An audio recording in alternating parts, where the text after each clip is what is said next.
Story teller में आज हम कहानी लेकर आए हैं पाटलिपुत्र नरेश अजातशत्रु की।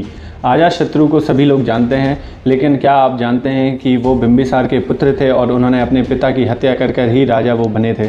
लेकिन इसके पीछे एक कहानी है। तो स्टोरी टेलर में आज हम उसी कहानी के बारे में बात करेंगे। तो बात शुरू होती है बिंबिसार से, और बिंबिसार ने अपने पिता को ही मारकर वो राजा बने थे। और जब वो राजा बने थे तो उन्हें ये उपाधि मिली कि ये जो हर्यक वंश है ये पितृहंता वंश भी है, क्योंकि यहाँ पर सारे राजा जो हैं वो अपने पिता को मारकर ही राजा बनते हैं।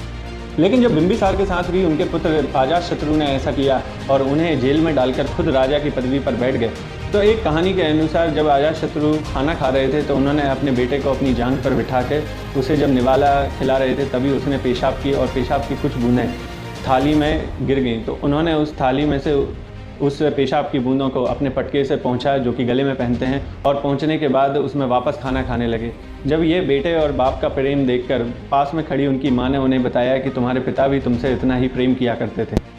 और ये बात सुनकर कहीं ना कहीं उनके मन में ये ख्याल आया कि मैंने अपने पिता के साथ बहुत ही गलत किया है। और माँ की ये बात सुनकर उनको अपनी गलती का एहसास हुआ और उन्होंने अपने पिता की हथकड़ियों को काटने के लिए एक हथौड़ा उठा के और जेल की तरफ सीधे सीधे बढ़ने लगे।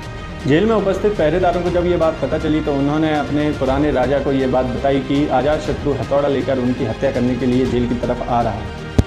और बिंबिसार चाहते थे कि जैसा उन्होंने अपने पिता के साथ किया है उनका बेटा उनके साथ ना करे, इसलिए उन्होंने जेल में उपस्थित एक कीले से आत्महत्या कर ली। ये देखकर अजातशत्रु को बड़ा ही दुख हुआ और उन्होंने अपने पिता को पूरी बात कही कि वो उनको मारने के लिए नहीं और उनकी हथकड़ी को तोड़ने के लिए और उन्हें बचाने के लिए इस जेल तक हथौड़ा लेकर आ रहे थे।